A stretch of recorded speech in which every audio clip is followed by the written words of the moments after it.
നമസ്കാരം. ഗാസയിൽ അവശ്യവസ്തുക്കളുടെ വില കുതിച്ചുയരുകയാണ്. ഭക്ഷണം, ഇന്ധനം, മരുന്ന് തുടങ്ങിയവയുടെ വിതരണം ഇസ്രയേൽ നിർത്തിവച്ചതിനു പിന്നാലെയാണ് ഗാസയിൽ അവശ്യവസ്തുക്കളുടെ വില ഉയരുന്നത്. യുദ്ധത്തിനു പിന്നാലെ ഗാസയിലെ 20 ലക്ഷത്തോളം വരുന്ന ജനങ്ങൾ പൂർണ്ണമായും ആശ്രയിക്കുന്നത് പുറത്തുനിന്നെത്തുന്ന ഭക്ഷണത്തെയും അവശ്യവസ്തുക്കളെയുമാണ്. വെടിനിർത്തൽ കരാറിന്റെ ആദ്യഘട്ടത്തിൽ എത്തിയ ഭക്ഷണ വസ്തുക്കൾ മുഴുവൻ വിതരണം ചെയ്തതിനാൽ ഗാസയിൽ വലിയ തോതിൽ നീക്കിയിരിപ്പില്ലെന്ന് ഐക്യരാഷ്ട്ര സംഘടനയുടെ food agency world food programme അറിയിച്ചു. 2 ആഴ്ചത്തേക്ക് കൂടിയുള്ള കരുതൽ ശേഖരമേ ഉള്ളൂവെന്നും അവർ അറിയിച്ചിട്ടുണ്ട്. പച്ചക്കറികളുടെയും ധാന്യമാവിന്റെയും വില ഗാസയിൽ കുതിച്ചുയരുകയാണ്. വെടിനിർത്തൽ കരാറ് ഹമാസിനെ കൊണ്ട് അംഗീകരിപ്പിക്കാനുള്ള നീക്കത്തിന്റെ ഭാഗമായാണ് ഈ ഉപരോധം എന്നാണ് ഇസ്രയേൽ പറയുന്നത്. ഹമാസുമായി എത്തിച്ചേർന്ന വെടിനിർത്തൽ കരാറിന്റെ 2ാം ഘട്ടത്തിലേക്ക് കടക്കുന്നത് ഇസ്രയേൽ വൈകിപ്പിക്കുകയാണ്. ഈ ഘട്ടത്തിൽ ഗാസയ്ക്കുള്ള സഹായം തുറന്നേക്കുമെന്നാണ് കരുതുന്നത്. സമ്മർദ്ദം വർദ്ധിപ്പിക്കാനാണ് തീരുമാനമെന്നും ഹമാസ് കരാർ അംഗീകരിക്കാൻ തയ്യാറാകാത്ത പക്ഷം ഗാസയിലേക്കുള്ള വൈദ്യുതി വിതരണം പൂർണ്ണമായും തടയാനുള്ള സാധ്യത തള്ളിക്കളയുന്നില്ലെന്നും ഇസ്രയേൽ പ്രധാനമന്ത്രി ബെഞ്ചമിൻ നെതന്യാഹു പറഞ്ഞിരുന്നു. യുദ്ധത്തിൽ വീടുകൾ നഷ്ടമായതിനാൽ ഭൂരിഭാഗം പേരും അഭയ കേന്ദ്രങ്ങളിലാണ്. അതേസമയം ഹമാസിന് അന്ത്യശാസനം നൽകിയിരിക്കുകയാണ് US president Donald Trump.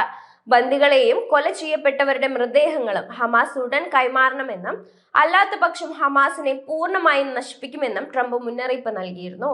Hamas അംഗീകരിച്ചില്ലെങ്കിൽ ഇസ്രയേലിന് തിരിച്ചടിക്കാനുള്ള സഹായം ചെയ്യുമെന്നും ട്രംപ് പറയുന്നുണ്ട്. ഹമാസുമായി US നേരിട്ട് ചർച്ച തുടങ്ങിയതിനു പിന്നാലെയാണ് ട്രംപിന്റെ അന്ത്യശാസന. തന്റെ ഔദ്യോഗിക എക്സ് പേജിലെ പോസ്റ്റിലൂടെയാണ് ട്രംപ് ഇക്കാര്യം അറിയിച്ചത്. ഇത് അവസാനത്തെ മുന്നറിയിപ്പാണ്. നേതൃത്വത്തോടാണ് പറയുന്നത്. ഗാസ പൂർണ്ണമായും കഴിയൊഴിയാൻ നിങ്ങൾക്ക് ഇതാണ് നല്ല സമയം. രക്ഷപ്പെടാനാവുമെങ്കിൽ മാത്രം. ഗാസയിലെ ജനങ്ങളെ മനോഹരമായ ഒരു ഭാവി കാത്തിരിക്കുന്നുണ്ട്. പക്ഷെ നിങ്ങൾ ബന്ദികളെ പിടിച്ചു വെച്ചാൽ അത് യാഥാർത്ഥ്യമാകില്ല. അങ്ങനെ ചെയ്താൽ നിങ്ങൾ മരിച്ചു എന്ന് കരുതിയാൽ മതിയെന്നാണ് ട്രംപ് ഭീഷണിപ്പെടുത്തുന്നത്. 1997 ശേഷം ഇതാദ്യമായാണ് ഹമാസുമായി US നേരിട്ട് ചർച്ച നടത്തുന്നത്. ഹമാസിന്റെ പിടിയിലുള്ള US ബന്ദി ഇദാൻ അലക്സാണ്ടറിന്റെ മോചനത്തിനും കൊല്ലപ്പെട്ടവരുടെ 4 പേരുടെ മൃതദേഹം വിട്ടുകിട്ടുന്നതിനുമായിരുന്നു ചർച്ച. നേരത്തെ ഇസ്രയേൽ പ്രധാനമന്ത്രി ബെഞ്ചമിൻ നെതന്യാഹുവും ഹമാസിന് മുന്നറിയിപ്പ് നൽകിയിരുന്നു. ഇതിനു പിന്നാലെയാണ് ട്രംപും അന്ത്യശാസനം നൽകിയത്. ഒക്ടോബർ 7 ആക്രമണത്തിൽ പിടിച്ചെടുത്ത ബന്ദികളിൽ അവശേഷിക്കുന്നവരെ കൈമാറിയില്ലെങ്കിൽ സങ്കല്പിക്കാൻ പോലുമാകാത്ത പ്രത്യാഘാതങ്ങൾ നേരിടേണ്ടി വരുമെന്നായിരുന്നു നെതന്യാഹുവിന്റെ മുന്നറിയിപ്പ്. 6 ആഴ്ച നീണ്ടുനിന്ന വെടിനിർത്തൽ കരാറിന്റെ ആദ്യഘട്ടം ഫെബ്രുവരി അവസാനത്തോടെ കഴിഞ്ഞിരുന്നു. തുടർന്ന് ഈജിപ്ത് തലസ്ഥാനമായ കൊയ്റോയിൽ 2ാം ഘട്ട വെടിനിർത്തൽ കരാറുമായി ബന്ധപ്പെട്ട് മധ്യസ്ഥ ചർച്ചകളും ഉണ്ടായിരുന്നു. ഇതിൽ തീരുമാനങ്ങളൊന്നും ഉണ്ടായില്ല.